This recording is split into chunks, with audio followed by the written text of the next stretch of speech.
Not up. Wait a minute. I'm not ready. Recording in progress. Okay, I have to. Dear.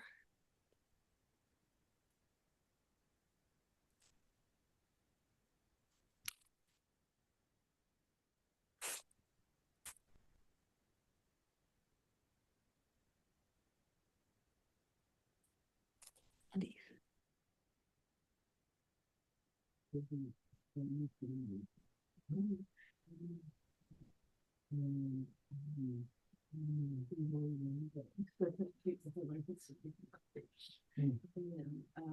really have to get the computer, and then Mackenzie gave me some, mini iPads and stuff. And unfortunately, they're so old. Okay. But she wanted to try one out because she likes to listen to something, and she might listen to some. Okay. I think, I hope you're all seeing, starting with good news. Okay, can I? Yeah. Plug in? Yeah.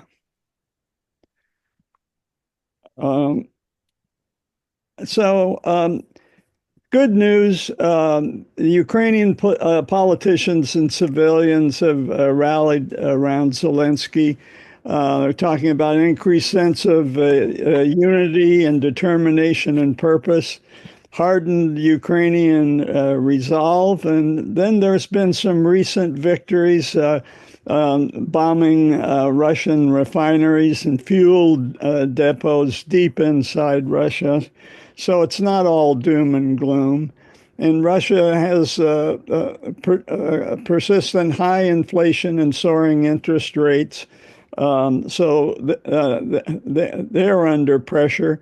The Ukrainian drones have been really successful, relatively cheap, long range. They've got resistant systems for electronic jamming.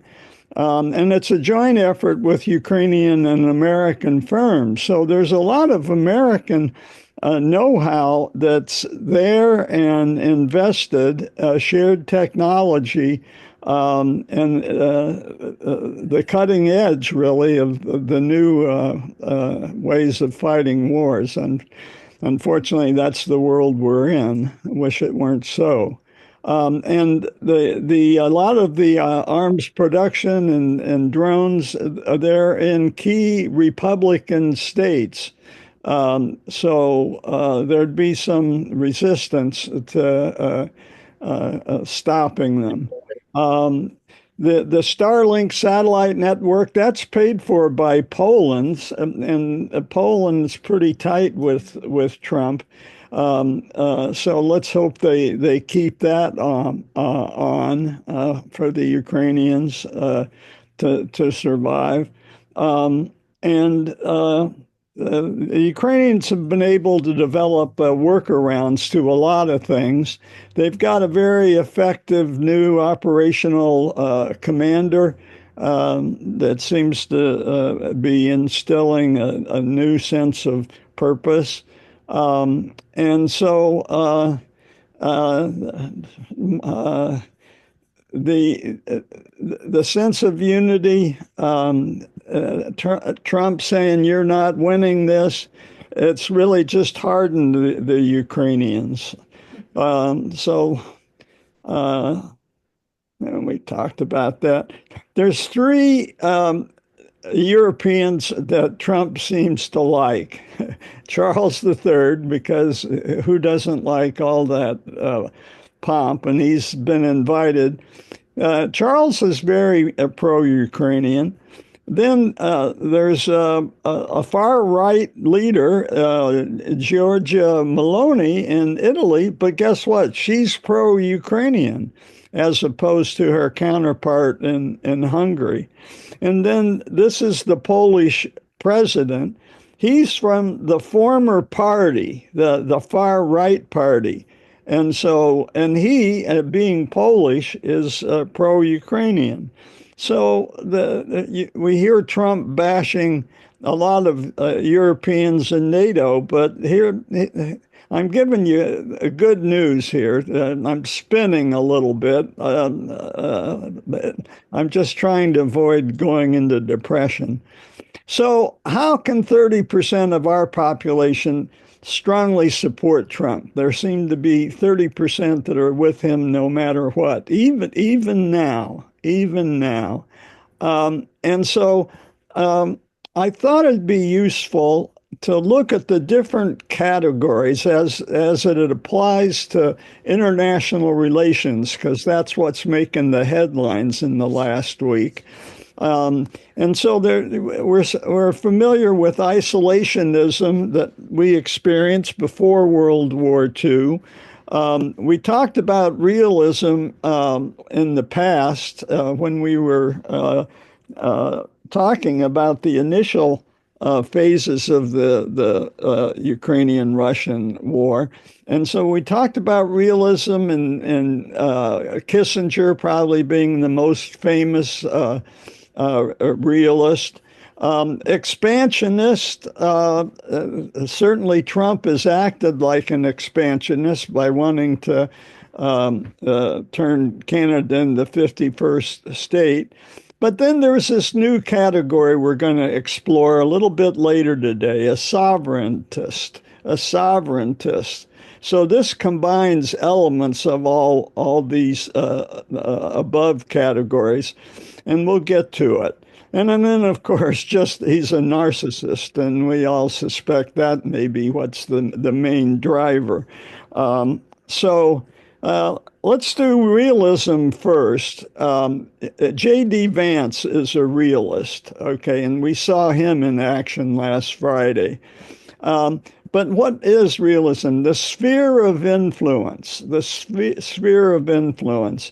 And the example that we talked about before was this John Mearsheimer.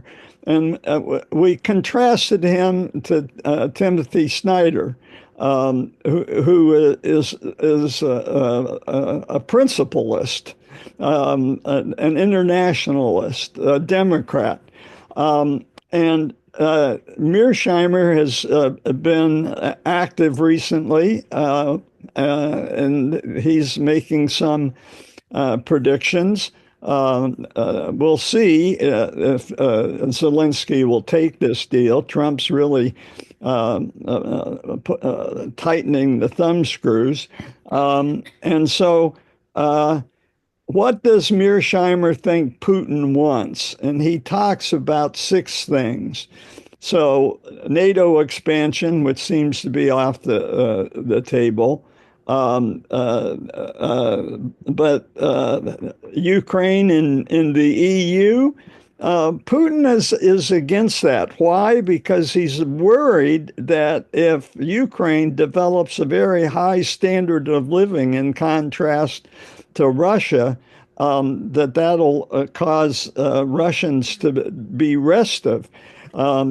He saw that happen once before when American economy took over West Berlin, and he was the KGB representative in East Berlin in the 1980s, and he saw the erosion that caused in East Germany, and he had to deal with that.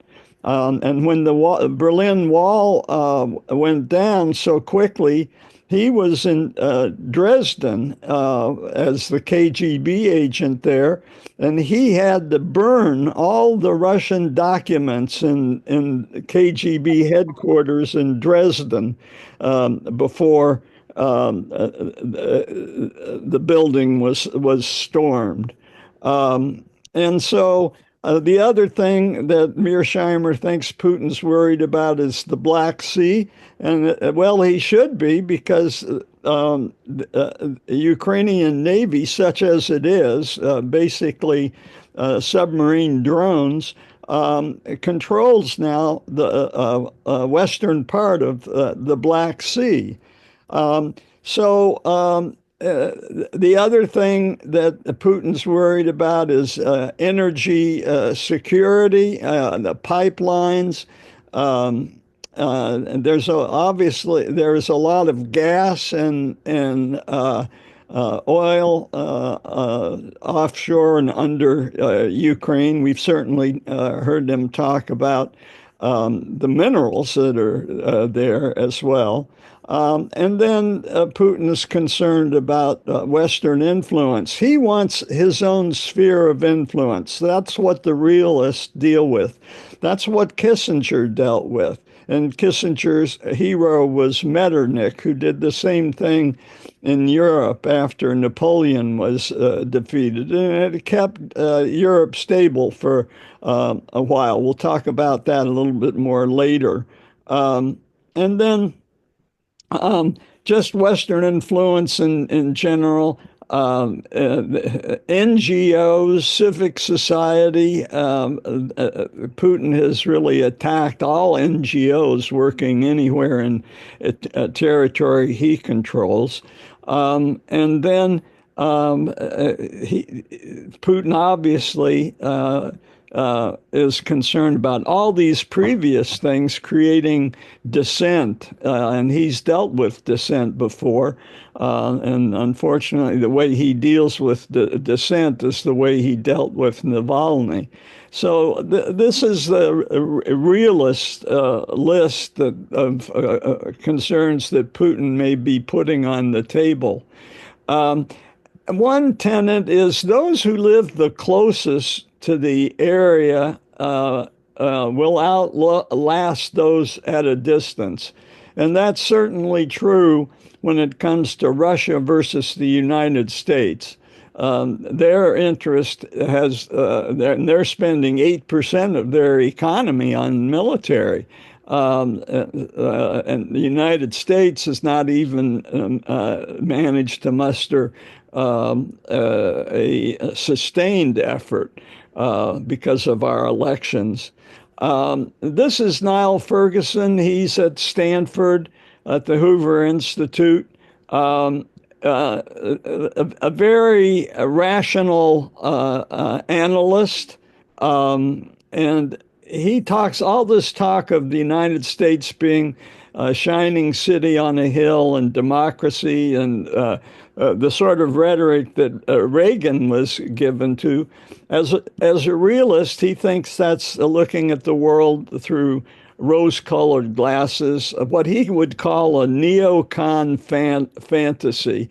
We'll remember that the neocons were the ones that thought that we could turn Iraq into a democracy. J.D. Vance is a realist. He is an Iraq War veteran, so he's been there. He was a lawyer, I think, in the Army. And he said, a very realist point of view, I don't really care what happens to Ukraine one way or another. And of course, he took the lead against Zelensky. It was all Zelensky could do that refrained from throwing his quote back at him, I'm sure. And the other point that the realists make is, listen, don't over-apply the lessons of World War II to the current situation. Japan and Germany were totally defeated, and we could impose democracy in that situation as they built up society from the ground up after total defeat. But it's not so easy in other places where you're not dealing. We are not strong in the world only because of our soft power and our international control of organizations. We are strong because of our economy, the realists would say, our advanced technology. And so very hard-nosed, and the way things are going in Ukraine, they seem to be ascendant. the realists point out that we reached our limits in Vietnam and Afghanistan. We were unable to deter aggression in Ukraine and Gaza. Um, the reality now is China is quickly gaining, and a lot of realists say they are our real enemy. And some people are thinking that Trump and Rubio may try a reverse Nixon in China, where Nixon pulled China away from the Russians. Maybe Trump thinks he can pull Russia away from China. But in any case, the realists and Neil Ferguson, it looks like it should be Niall, but it's Neil, says that China could easily call our bluff in Taiwan. And maybe that's why Trump invited Xi to the inauguration to put off that day. But this was a recent Chinese military drill around Taiwan, which is quite ominous. And even Macron, when he visited China, signaled a relative indifference to the fate of Taiwan. So we're kind of standing alone for Taiwan now, and who knows how long Trump will hold on there. So the realist, in summary, the world's a jungle. The strong prey upon the weak. The military force is key. It's how it always was, how it always will be, and kind of hard-nosed. They also point out that we're spread pretty thin as we confront these new authoritarian powers, namely China, Russia, and Iran, and now North Korea, we have to mention, since they've got troops fighting in Russia. And this is the United States spread pretty thin all around the world. And the list of the countries with the most number of United States bases, and we see Japan and Germany from post-World War II heavy, and South Korea right up there as well. And so let's see if Trump maintains that strength. And these are the countries with the most U.S. troops. So we have to look, says Neil Ferguson, at a fellow Scotsman named Adam Ferguson, and he came up with a law that public debt can drag a nation down. And this was there was something called the Scottish Enlightenment. Adam Smith was probably the most famous product of that, but there are a handful of others, names that are familiar to you. But Adam Ferguson came up with this notion. And a key metric is if a nation pays more interest on its debt than what it devotes to its military, they're going to be in trouble. It's unsustainable. And you look back in history, and Neil Ferguson says, look at Habsburg Spain, which we took a look at a couple of times in our previous sessions. Britain after World War II is the one that'll be most familiar, and the United States just this year. So this is us crossing over and paying more in interest payments than we're paying to the military. So if you've been wondering how long can we be accumulating debt, Adam Ferguson is telling us. And Habsburg Spain, they ruled the world. It was the first global power. And as we do the history of California, we know that that's the case. Initially, in the 1500s and 1600s, it was the silver mines. And famous names from emperors, Charles V, Philip II, they were doing just fine. But then, slowly but surely, the Spanish Empire relied more on borrowing until around 1600, when they began going in the opposite way and getting weaker and weaker. And we have watched that happen as we've been studying California. And Spanish hold at the point where we are with Junipero Serra, they're beginning to relent and release. Their last gasp is to send Junipero Serra and Portola up into California to keep the Russians at bay.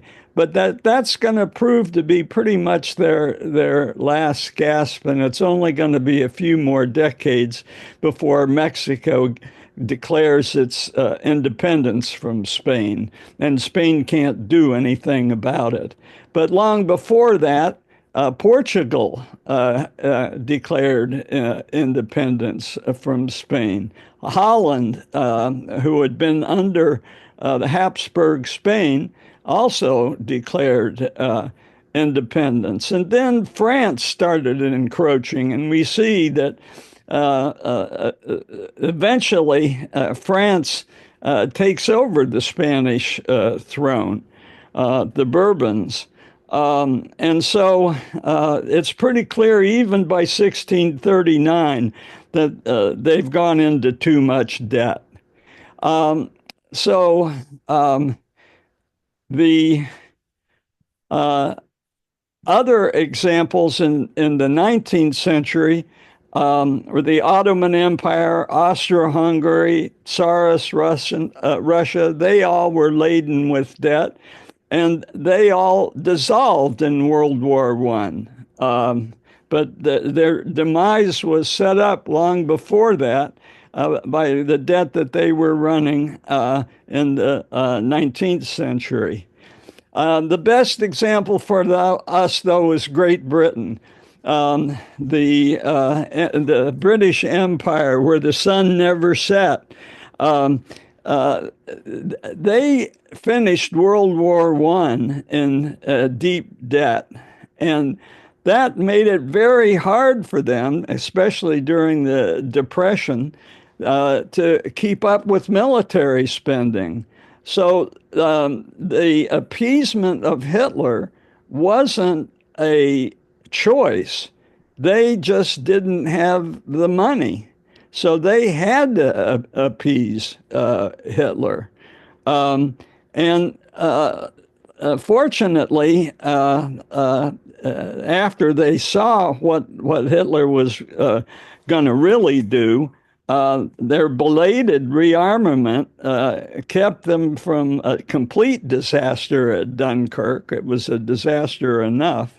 And they eventually won the Battle of Britain with our help. After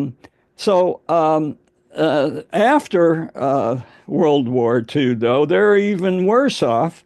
And so they have to withdraw from Palestine. And so now that sets up America exerting its influence and supporting the State of Israel in 1948. Britain had refrained from doing anything more than declaring a homeland for the Jews. But America came in full bore and said, no, a full statehood. India in 1947, they had to retreat, and the partition of India between Muslims and Hindus, much suffering, much loss of life as the populations sorted themselves, and the biggest example of ethnic cleansing you'll ever see. And then Suez in 1956, they actually partnered with Israel to try to take over the Suez Canal. And that was too much for Eisenhower, who was looking at our heritage of throwing off colonial powers.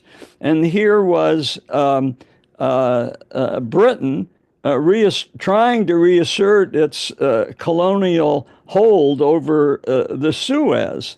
And Eisenhower threatened Britain and said we're not going to help you pay your debt anymore if you persist. And so they were forced to withdraw with Israel and France from Suez. And Britain, of course, had to retreat eventually from Kenya and all its other colonies, stories that we're familiar with, but all because of the debt that they accumulated over time. So today, we have crossed that line just last year, according to Neil Ferguson.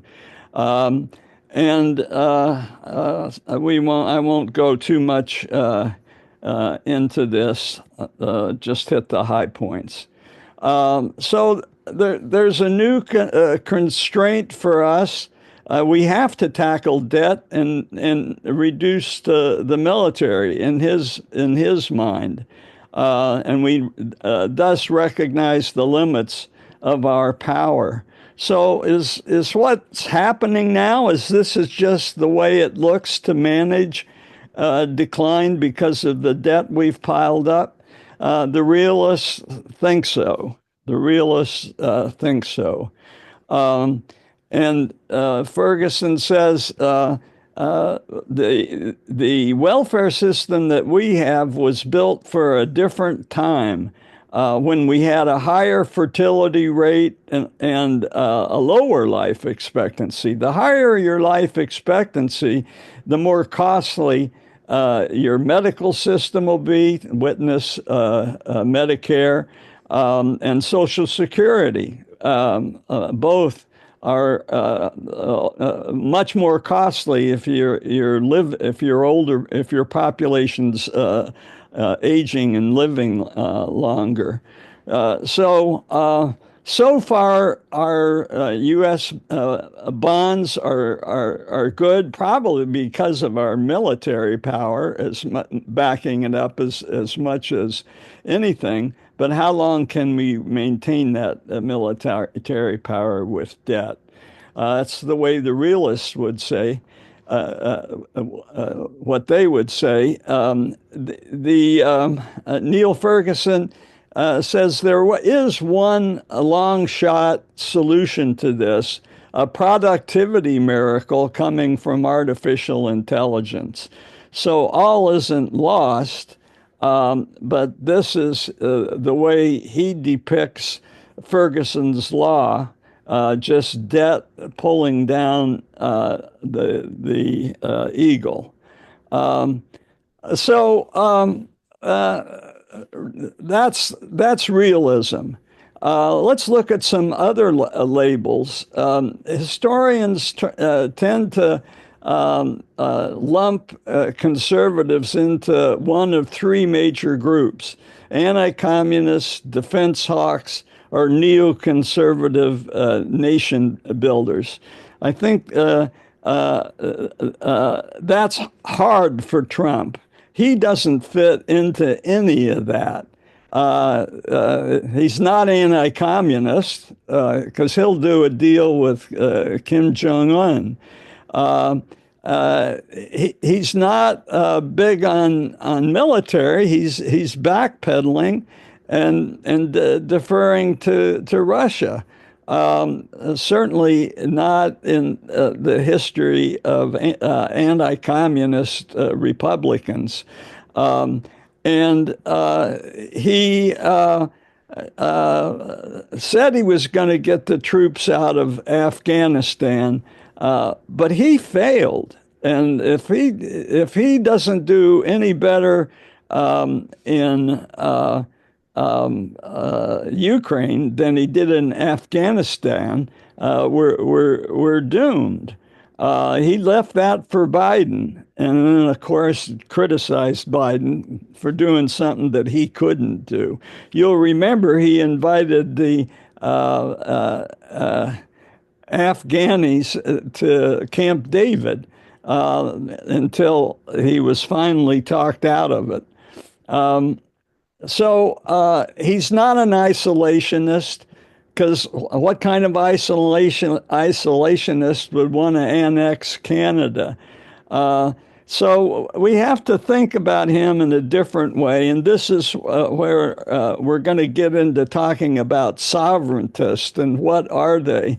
And just a little clue before we go way, way, way back is the clue is the League of Nations. This is where sovereigntists came to the fore. They were not about ready to give up sovereignty and pledge to defend other members of the League of Nations if they were attacked.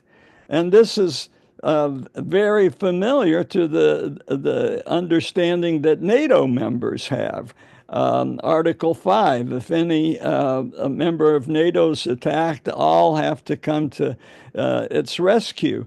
And this is something sovereigntists don't like to do. And certainly we see Trump attacking NATO. And so it becomes a bit more understandable if we use this term. It's not isolationist, maybe closer to imperialist. We'll see. So we'll just get going. We'll go all the way back. Yeah, Jim.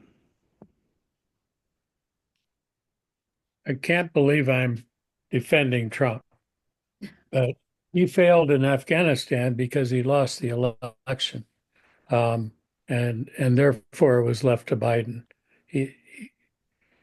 Arguably, his intent was to get out of Afghanistan. Yeah, that was his intent, and they were negotiating with the Taliban and the Gulf states for a long time. He just couldn't get it done. No, he had a deal with the Taliban that by 2021 that the U.S. would be out, and Biden honored that deal. It was delayed a few weeks, but that was something he negotiated in Qatar. I believe. But he left it for Biden. Well, he left it because he lost the election. I mean, come on. To blame him for that seems a bit weak. I mean, Oh, okay, onward. Let's go back to the beginning here. Expansionist, and I want to start at the very beginning, So we're going to take a quick ride through American history. We may not actually finish it today, but let's go back to basics. America has always been expansionist. Britain tried to restrain the colonies after the 7 Years' War. Britain, they were depleted. They didn't have any more money, and so they weren't going to support their colonists with any kind of military endeavor. And they told the colonists that they couldn't go across the crest of the Appalachian Mountains. That was a problem, especially George Washington. George Washington owned a ton of land in the Ohio Valley. And here he was unable to access all this land that he had title to. And how did he get title? Well, he served as a colonel in the Virginia Regiment of the British Army. So he was paid in land bounties, um, especially for the French and Indian War service that he rendered. So he had that. He was also a surveyor, and surveyors were paid a percent of the land that they surveyed. So Washington had all this land, and when he died, he was probably the richest man in America. A lot of it was still potential and unrealized, but by some calculations, you could make that interesting claim. So when Washington left office, he said, avoid entangling alliances. And I'm sure some realists are quoting him incessantly. But he needed the French Navy at Yorktown. The French Navy blocked off the British supplies. So he got entangled in that. Yorktown, many thought at the time, wow, that's a French strategic masterstroke in their ongoing battle with Britain. But that loaded up the French government with a lot of debt. Here we are, the realists telling us that this is important. And by 1788, they were so deep in debt, and we know what happened next, the French Revolution, and some people paid for that. Yorktown, Hamilton was at Yorktown, and so a second theme of our race through history is immigrants and immigration. And of course, there's this famous song in Hamilton, "We Get the Job Done." He sang a duet with Lafayette. And the other theme that we're going to look at is America has always attracted foreign talent. And some of our cities are even named after prominent foreigners.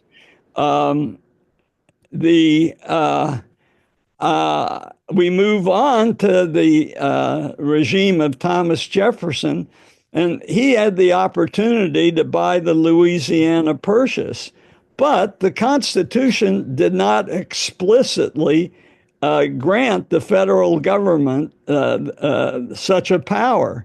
And also, he was somewhat concerned about Native American rights. If he takes over the Louisiana Purchase, that's gonna involve a lot more administration and problem solving. And he'd always been the booster of the independent farmer, a sort of agrarian romantic, if you will. And so what's he doing? Buying large tracts of land.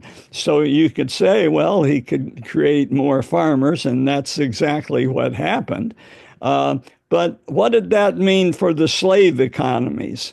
He was a slave owner himself and maybe hypocritical, but he could see that a new territory might create problems between slaveholders and non-slaveholders, and it sure did. So he was right about that.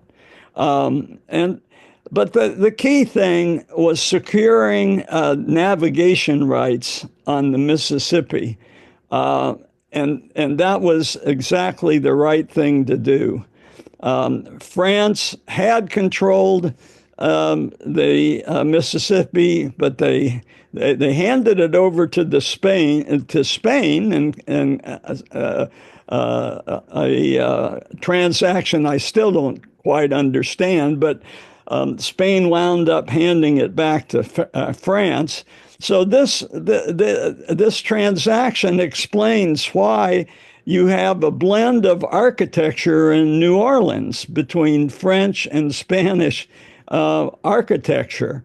And then finally, it goes to America with the Louisiana Purchase. But we're going to see that somebody else wants to come in and take it from America. So that's just around the corner. The oceans were enough to protect us.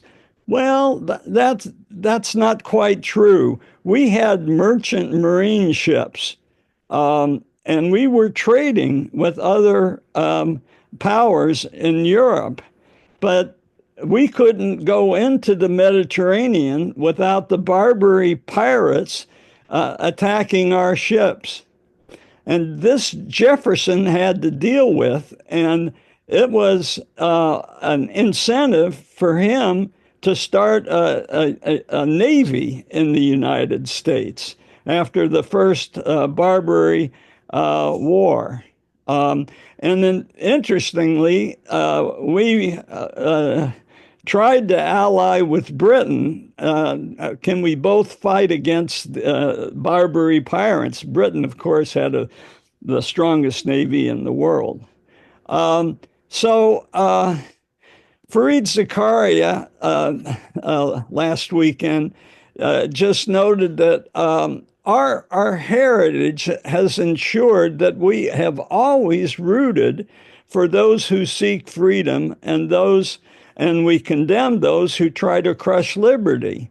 And so he gave a few examples of how we try to encourage those trying to shake off foreign oppressors. It's our tradition. And what's happening in Ukraine is a stark contrast to that tradition. One of the earliest examples was this Polish patriot, Kesku, and you run into him curiously in West Point. He had helped build the fortifications around West Point, and most interestingly, he came up with the idea of putting a chain across the Hudson River to keep the British ships from going up the Hudson. And when you go to West Point, you can see links of this chain on display. So that's one example. Now, so Spain controlled the Mississippi before the Louisiana Purchase, and I want to talk about that. Spain, we've been looking at as we building up to the history of California, and this is what Spain controlled before the 7 Years' War. We've looked at these maps before, and I want to just review. So this is when France controlled the Mississippi, but they lost out in the 7 Years' War, the French and Indian War, and all of a sudden Spain controls all this territory, and they control the Mississippi. And so this gave them a reprieve. They controlled all this land. They accumulated a bit more wealth, enough to fund Junipero Serra to come up to California with Portola. And the interesting connection that I want to make is with Andrew Jackson. So allow me a little bit of a aside. Yeah, Jim.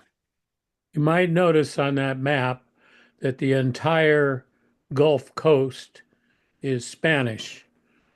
and thus it became the Gulf of Spain then, but later the Gulf of Mexico.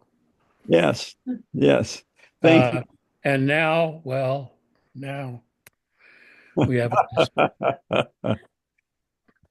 Yes. So we went to Northern Ireland, and there's this beautiful castle, Carrickfergus. And in the shadow of Carrickfergus, there is this cottage where Andrew Jackson's parents lived. Andrew Jackson's parents. And my point here is Trump's hero is the son of immigrants. And there you are. You're familiar with him and Andy Jackson. Andy Jackson's story is actually quite interesting. His father died before he was even born. His mother died of cholera, and she was volunteering to take care of American rebels who were being kept prisoners of war in British prisons. Jackson, as a young boy, was accosted by a British officer who commanded that Jackson shine his shoes, and he refused to do it. This is the lore. But apparently, this is what's said to have happened. And he carried a scar from a British saber wound with him his whole life. But the interesting connection I want to make for you with Andrew Jackson and my little tangent here is he honeymooned in Natchez. And Natchez, at the time he honeymooned in 1790, was a Spanish city. And he and his wife, Rachel, were 24 years of age. And I'm going to ask you to time travel with me ahead 40 years to 1828, when Jackson is becoming president of the United States. In that campaign are charges of bigamy against Rachel because it was unclear whether their marriage in Natchez was legal. And who was Jackson running against? He was running against John Quincy Adams, who was trying to be reelected, having won a very tumultuous campaign against Jackson in 1824. The backstory is Rachel had been married before and had suffered an abusive first marriage, and which was one reason they escaped from Nashville and went to Natchez just to get away from the first husband and get married. They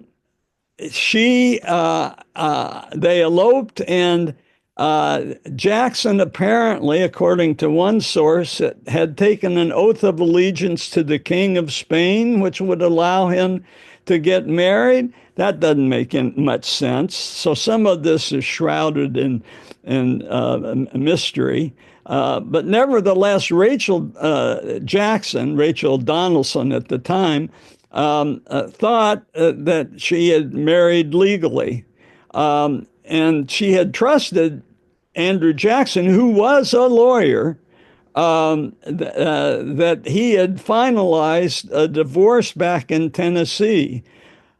He didn't. And the divorce didn't come through until 1793. So inadvertently, Rachel had lived in sin for 4 years, trusting her lawyer, who was her husband. Not a wise choice.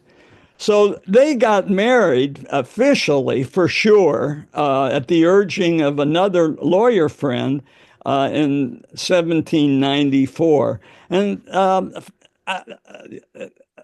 4 years out of wedlock didn't mean much in Tennessee, but it did on the East Coast 30 years later. Um, this became an issue in this campaign of 1828. It put Rachel Jackson in a lot of stress, and she died. She died before the inauguration. And so Jackson entered the presidency a very bitter man. Um, so, especially since in 1824, he had got the plurality, but had been outsmarted by Henry Clay and John Quincy Adams. Henry Clay had joined a third party, and through his votes to John Quincy Adams in what Jackson called a corrupt bargain. And so that's why Jackson was such a bitter man at the beginning of his presidency. But let's go back again to Spanish Mississippi in 1800. So this is the end of the tangent. And let's go back to the story of American expansionism. This is the Louisiana Purchase, which has been carved out of what Spain and then what France had clawed back from Spain. And fast forward to 1814, and the Brits and the Americans are starting to fight over Canada. And so the War of 1812 becomes kind of bitter. But the Brits say, why are we just fighting here? Let's take the fight to the soft underbelly of this new fledgling nation. They think they own Louisiana, but let's poke around at the bottom of the Mississippi and see if we can take over the Mississippi. So that's what's going on, and it's serious. Jim, is that your hand again, or is that from before? Yeah. What is the date on that map?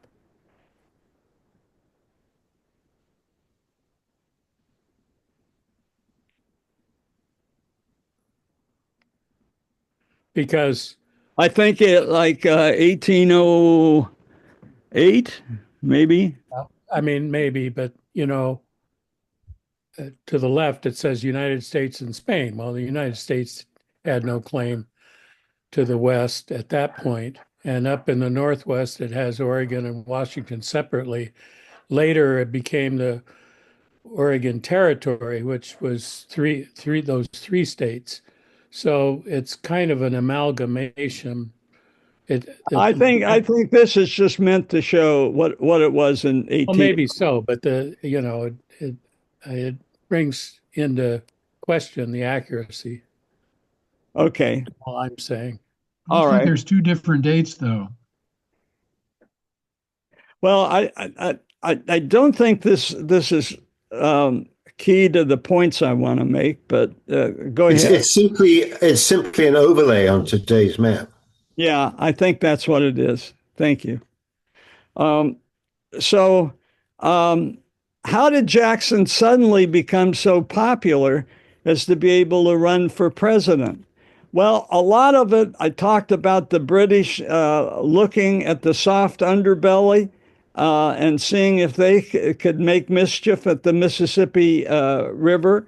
They were feeling their oats. They had just defeated Napoleon. And so they went on a rampage on the East Coast, and they burned down the White House. Madison and Dolly Madison had to flee. And it wasn't just the White House, all the official buildings. They didn't burn down the whole city, but they made a point to burn down all the official buildings.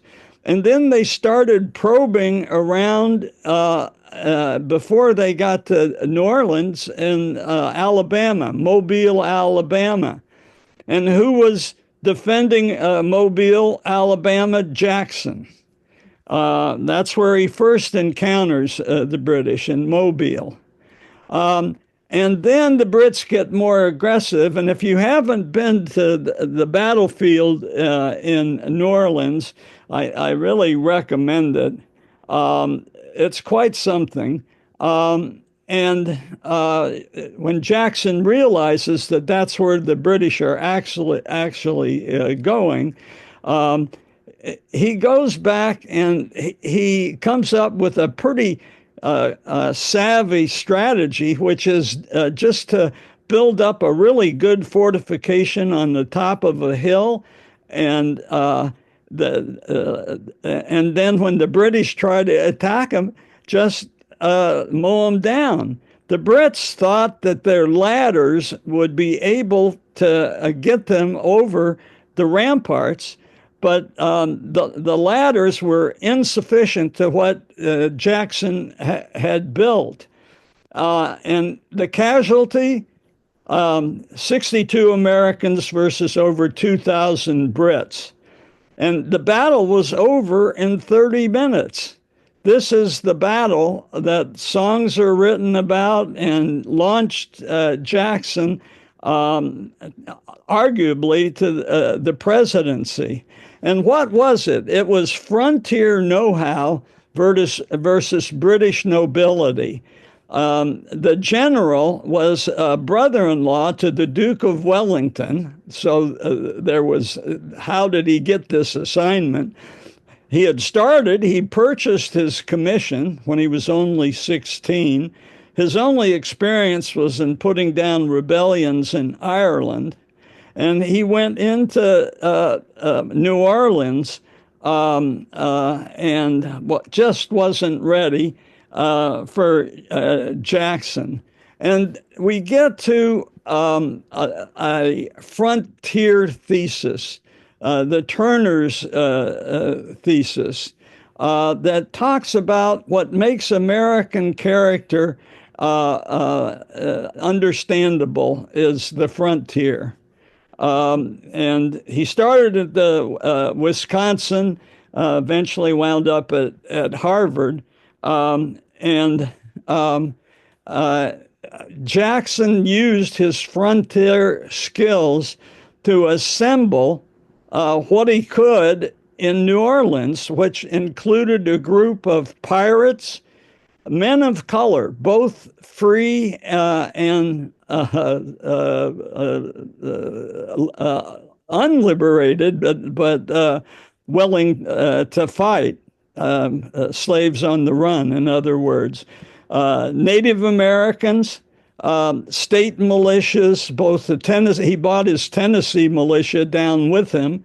That's where his power was, in Tennessee. And he had been assigned because of his expertise in fighting the Indian Wars to head the army. But he knew that the regular army wasn't going to be enough, and it was only 17% of the soldiers that he assembled on this battlefield, which is well worth a visit. So I hope that I'm giving you some sense of American character, what molded our attitudes in the Midwest, and this dashed British hopes. They were going to challenge the legality of the Louisiana Purchase. And here's the irony. The war they were fighting was already over. It had been declared earlier, but news traveled very slowly. It was going to require a ratification in any case, but the news didn't reach New Orleans till weeks after the battle. So, yeah. So I'll just give you an intro to where we'll start next week. This opened up the Mississippi, and it was key. And I'll just mention one thing that Iko and I experienced when we traveled on the Mississippi. We had the Lonely Planet with us, and God bless the Lonely Planet. In the back, it said, if you're near Vicksburg and you have any free time, it's only 20 miles out of the way. Go and visit this Jewish American summer camp where the Jews of the South send their kids so that they don't forget that they're Jews. And we went and visited this summer camp, and there's a museum there. And what they were showing in this museum was the details of Jewish immigration from Alsace-Lorraine in the 1840s. And the Mississippi Jews, they became the general store owners all up and down the Mississippi. They were followed by the Mississippi Chinese, who took whatever business in retail that the Jews didn't want. And we know about this because our daughter-in-law is of Mississippi Chinese stock. So opening the Mississippi was a big deal. Remember, back in this day, it's open immigration. It's going to be open immigration for a long while. And we'll get into that when we resume next week. So I will stop. And Bob. I was just going to add about Natchez. When I visited a couple of years ago, only then I learned that at that time, it was the second richest city in America. Now, obviously, because of cotton and slave trading on the Mississippi. And there was indeed an extremely old synagogue right downtown there in Natchez. Yeah. Yeah. Well, that's good. Good. Other thoughts, questions, comments?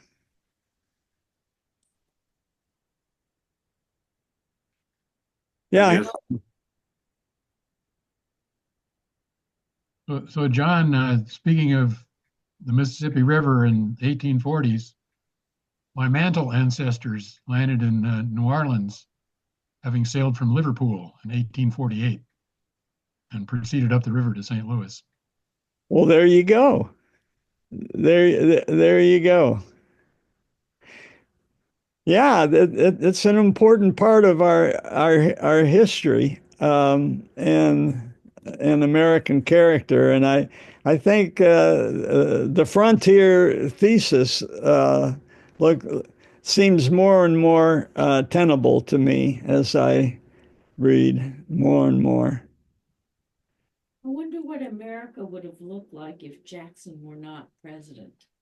What would America have looked like if Jackson had not been president? Quincy Adams.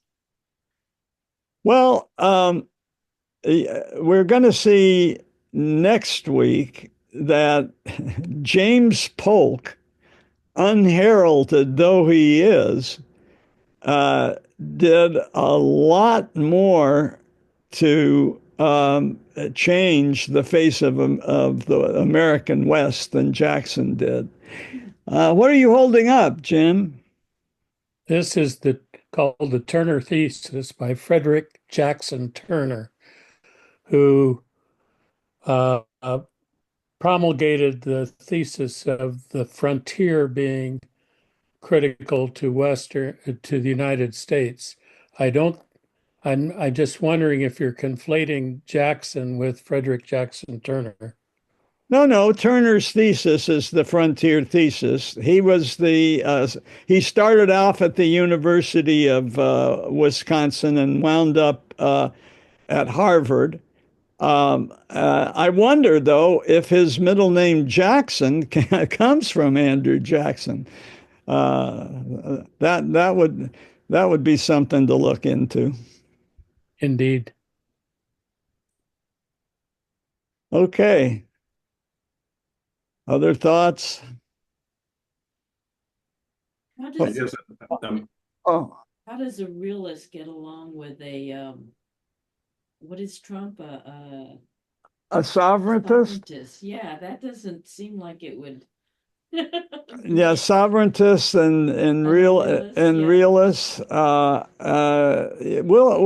We'll get into that next week. Actually, the sovereigntists really don't hit their stride until they turn their back on the League of Nations.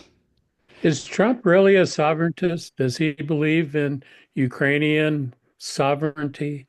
No, I mean, Trump. and Trump of is course, Trump is I a would narcissist. I would invoke Puerto Rican sovereignty as well. Yeah, Bruce. Yeah, and this is somewhat unrelated, other than the fact it's a movie, which is called now "Soundtrack for a Coup d'Etat."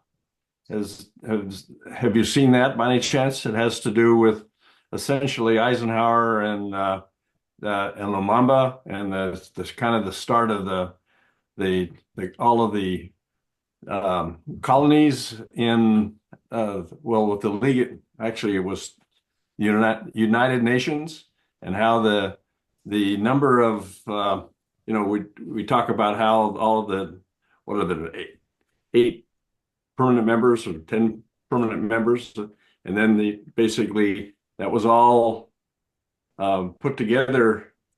But then all of a sudden, at the end of Eisenhower's term, he all of the colonies became available, and Lumumba. So that was the assassination of Lumumba, and who was a democracy, and basically, so actually, there's some great scenes of Khrushchev in.